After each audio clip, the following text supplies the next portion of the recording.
Welcome to It Takes Two. I'm Blair. I'm Chris. And today we'll be talking about Love During Lockup, Season 5, Episode 57. I need y'all to subscribe, like, share, comment. Do anybody know what time this show come on?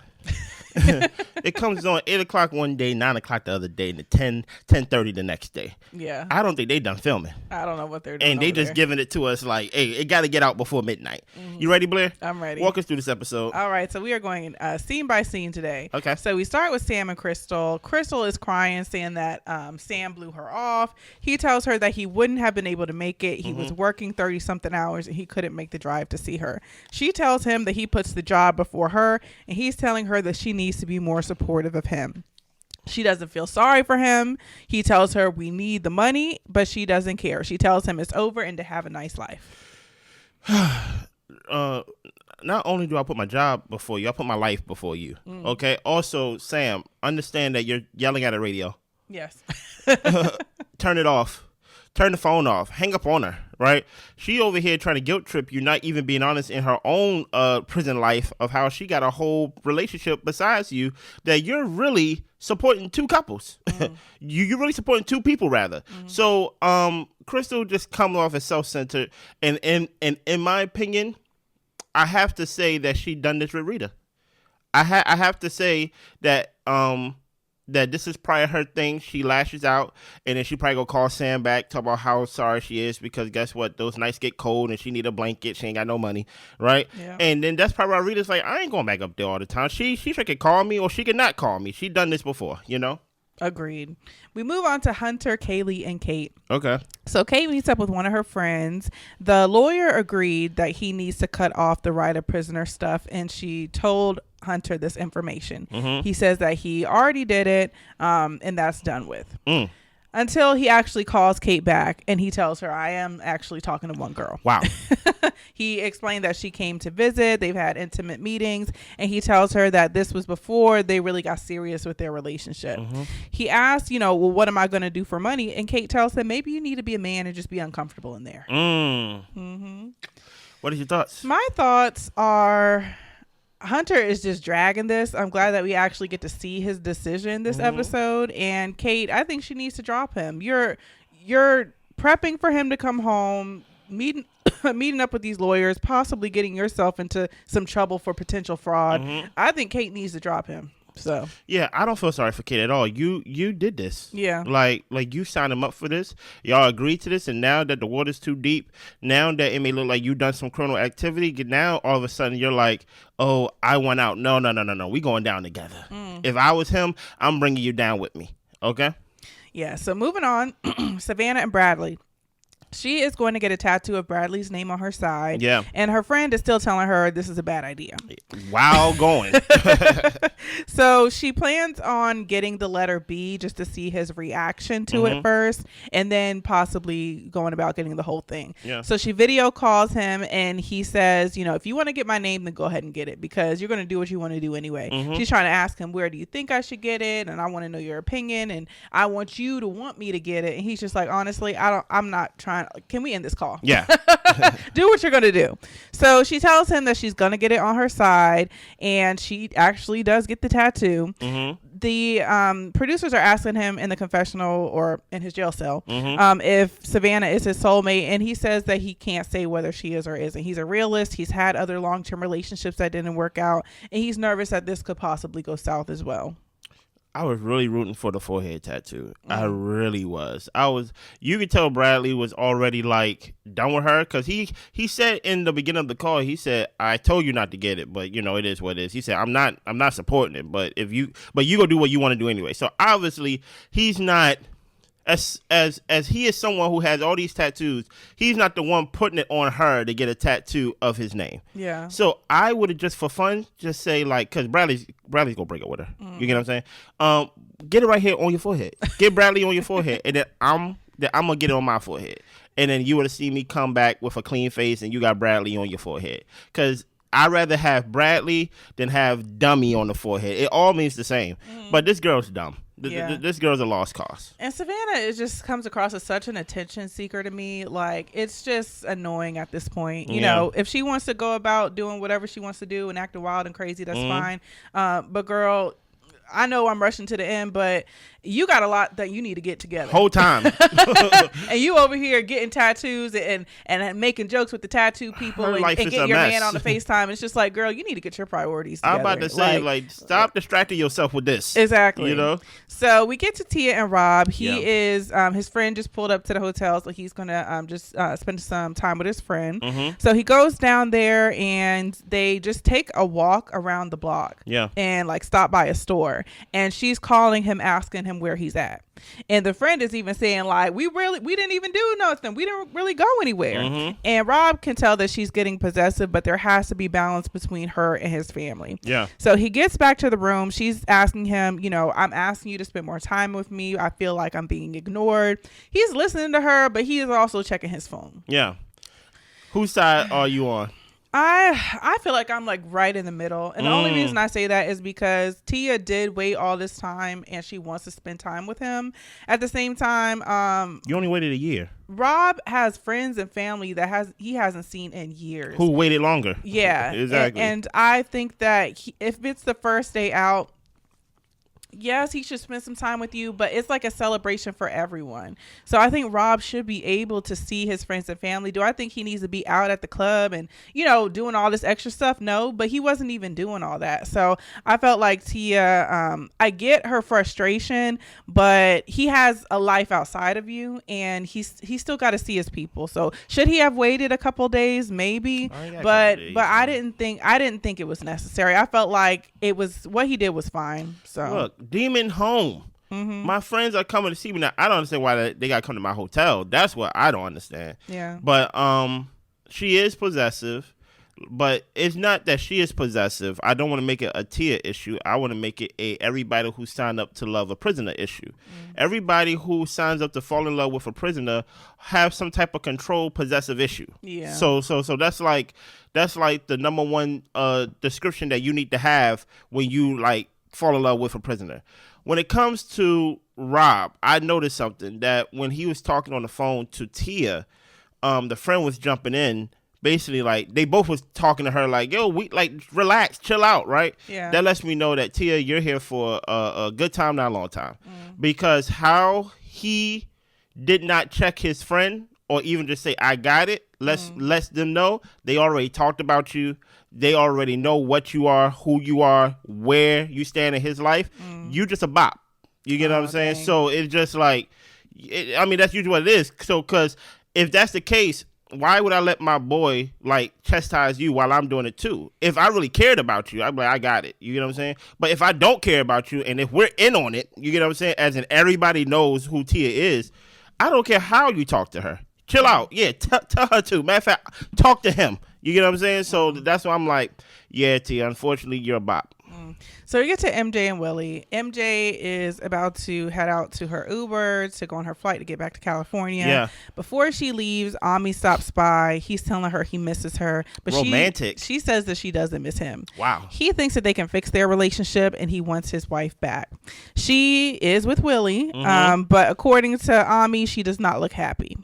She doesn't believe Ami when he's talking because he says a lot, but he doesn't really like follow through or mean what he says half the time. She plans to close this chapter on their situation, and she knows that he doesn't really want to be married to her. So her Uber gets there, and he's trying to convince her to leave the Uber, get in the truck with him, and just do whatever, to get back together. So romantic. I like this scene. I felt butterflies. What was your thoughts, Blair? My thoughts were, I don't know why MJ had to see him. She had to. But because he's here, I wish that she could have been a little bit stronger in her stance of no, like, this is over. There's no hope here. But the thing is, like, even during their conversation, she would open the door and close the door, open the door and close the door to him. And I just feel like she is confusing herself. She needs to, figure out what she wants and go for it. I'm not telling her what to want necessarily, but if the situation with Ami was what it was, he was always partying and drinking, and she has issues with addiction, then that is not a healthy situation for her. So yeah, that's true. Listen here, man. I still can make you laugh. Okay. I still can make you smile. If I can make you laugh and giggle, trust, and believe that it is still, it is. What did my man Castanet say? He said, if I can make you laugh and giggle, I can make that behind jiggle, basically. So at the end of the day, she's over here saying, you know I don't want you, but you're laughing, though. We're talking, though. You get what I'm saying? If that Uber did not come right at that time, right, I just needed 10 more minutes to convince you to get in this truck with me. And we wouldn't even went nowhere. We just would have did it in the truck right then and there. You get what I'm saying? But no, the reason why it's hard for her to actually put her foot down, because she's in another fake relationship. Her relationship with Willie is not real. Even though like he's in prison and he's trying to come off as if it's like, don't do that, or she's trying to protect him by saying like, I know he'll be a protector. You don't know that. Like, he's in prison. You get what I'm saying? So this is the only thing that feels real to her, even though it's an ex, even though it was a bad situation. The Willie thing is based off of what you think he will be like outside of prison, but you don't know what he will be like. So right now, what her and what MJ and Willie is doing, they just playing telephone. But this is real. I can touch my ex-husband. I can talk to him and see the expression when he talks, you know? Yeah. So we get to Hunter, Kaylee, and Kate's story again. Kaylee is at the salon. She's telling her friend that the retainer fee for the lawyer is $15,000. Crazy. The friend does not think she needs to spend all this money on that man. So her customer comes in and tells her that, you know, all relationships have risk, but you're kind of taking an extra risk with this type of relationship. So Hunter calls Kaylee and tells her that an ex popped up. They've gotten closer over the past few months, and he is breaking things off with her. It's so funny how even when he's breaking it off, you ain't gotta lie. Yeah. An ex? No. This was my actual girlfriend, apparently, and you was the extra. You know what I'm saying? You're not an ex. You're the extra. You were the scam. And I'm cutting off the extra fat off of this meat. And I'm just like, truth be told, I think Hunter, his name Hunter, right? Yeah. I think Hunter's gonna break up with Kate too. So it's not even like I think he just likes this type of stuff. You get what I'm saying? Yeah, I agree. I think he likes the drama of it all. And I think that, you know, Kate is holding him down and everything when he gets out. I think he's going to cheat on Kate. So it's not going to last for long. Yeah. So back to Tia and Rob. He apologizes to her. He does not want her to be upset. And then they got it popping that night. Oh, get it popping tonight. The next morning, he leaves to go to parole. He would have wanted Tia to come with him, but he has to get there. He can get on time. He wants to make sure that he builds a good relationship with his PO. And that was something that it may seem small, but on a lot of these love during and after lockup shows, these people do not be caring out about parole. Don't even be respecting their own parole. Exactly. Don't be caring about when they get to the office, if they get to the office. So I was glad that Rob was handling his business. So his sister ends up riding with him, and he's explaining to his sister the living situation that's going to happen. And she asks, well, how's Tia going to feel with you living in Brooklyn and she's going to be in Long Island? And she's like, you could maybe ask your PO if you could parole to Tia's house. And so he calls Tia first, which I thought even that was good, like respectful, because y'all did have a discussion and an agreement. So before you go switching stuff up, definitely talk to her first. Yeah. And she said that she would like it, just not yet because of her daughter. She just wants to give it a little more time. And so we see him going to the parole office, and that's pretty much where their story ends in this episode. Yeah. The only thing I really have to say is I'm glad that Tia is trying to take things slow to protect her daughter, but at the same time, it's like it's low key fake because it's not slow because when he gets to Brooklyn, you're going to be blowing up his phone and trying to track where he is 100%, and everything. Boy. So I think that if you're going to be with him, it might have been better to have him where you are, so that way you don't have to lose your mind. But I don't know. I don't know. I believe that the children are the future. Lead them well, or teach them well, and let them lead the way, whatever the song is, right? Yeah. But do not try to bring up your innocent daughter as a reason why you should take things slow. Where if you really were thinking about your daughter, you wouldn't even be with this man. Exactly. So stop it. You shouldn't have been in this situation. Exactly. You shouldn't have been. So by the characteristics that I judge people on this show, by the characteristics that I judge the people on this show, don't throw it at Blair. Throw it at me. You're a bad mama. Right? Oh yeah, I have to. I didn't know where you were going. Yeah. That's why I had to make sure that I exclude you away from it, right? Because like you just can't weaponize your children like that, and you may not see it as you weaponizing like, but what you're gonna do, and that's why I say everything is gonna affect little children. What you're gonna do is he's gonna go to Brooklyn. You live in Long Island. Blair said what you're gonna do. You're gonna be blowing him up. You're gonna be possessive. You're going to be controlling, right? And then you're going to take all that energy, that negative energy, to where you don't know where he at, and you don't know what he doing, and you don't know where he stay, you don't know who over there, and you'll use all that energy to parent the child. The kid don't need that energy. So that's why I'm like, everything you do, even if it's not directly to the kid, affects the kid, affects your daughter. So you over here gonna be so obsessed with him, that's taking away time from her. You get what I'm saying? So that's why I'm like, don't try to make it seem like, oh, I'm taking it slow. No, you rather with him or you're not. And you said you want to be with him, so be with him. If he was such a person that you need to take it slow before you introduce to the daughter, then maybe you shouldn't talk to him. You get what I'm saying? Yeah. Then we get back to Savannah and Bradley. Oh, my gosh. He will be coming home the next day. Ooh. She has breakfast with her grandmother, and we learn some more about her grandmother's history, about how she made it out the trailer park. I love this scene. She got married to a man who was an addict, had her daughter, which was Savannah's mom. She ended up getting a divorce from him. Then she started working for the state. That's where she met her second husband, and they sold a software which got them to be as successful as they are today. So the grandma is talking to Savannah about how she dealt with addicts her whole life, from her ex-husband to Savannah's mom to Savannah. Savannah's mom did well, but she saw a lot of other young people relapse. Savannah asks, tells her grandma her plan, because grandma's like, what is y'all's plan?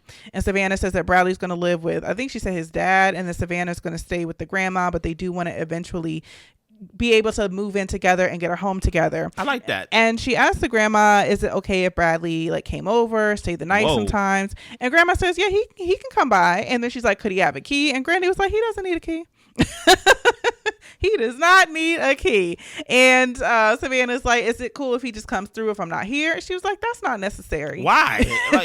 Okay. Are you asking him to live with us? Exactly. No, that's not necessary. And grandma even said, look, I didn't even give Savannah a key because I couldn't trust her at the time. So I trust Savannah. She has a key now, but Bradley does not need a key to our house. Anytime he wants to come over, he can come visit Savannah. And that's about it. And she said, and it costs about $400 to change the locks on this house. And I'm not doing it. I don't need to change the locks. I can just get a copy made. And that's why I'm like, okay, Bradley can come over, but I'm going to need your key. It could cost you a key. Yeah. Because Savannah has proven that she is impulsive, that she just do things when she feel things. You get what I'm saying? So the fact that you even asked me this line of questioning, which is weird, of can he come over? Okay, cool. That's why I listen here, man. God bless grandparents, because listen here, they just so nice, and they just want to just have a life to where they can just make it to the end of their days. They just want to live as long as they can, you know? Yeah. Of course he could come over, baby. I love you, you know? Okay, is it cool that he come over when I'm not here? No. That's kind of strange. Like, why? Like, I don't know him. Exactly. Like, you know what I'm saying? So, he ain't coming to visit me. So why would he need to come over when I'm not here? No, I'm just thinking, like, when I'm not here, he should have a key. Put your key right here. Okay. No. Because right now I'm not trusting you. Yeah, I'm not trusting. Put your key on this table right now. Your mind ain't right now. Put your key on this table right now. You know what I'm saying? Like, at that line of question, I would have asked for Savannah key right there on the moment. Like, no, because the questions don't match. Exactly. You know, I was nice because this is your man and you live here and things like that. But now you talk about he gonna be here when you're not here. Nah. Give me my key back. Give me my key back. Exactly.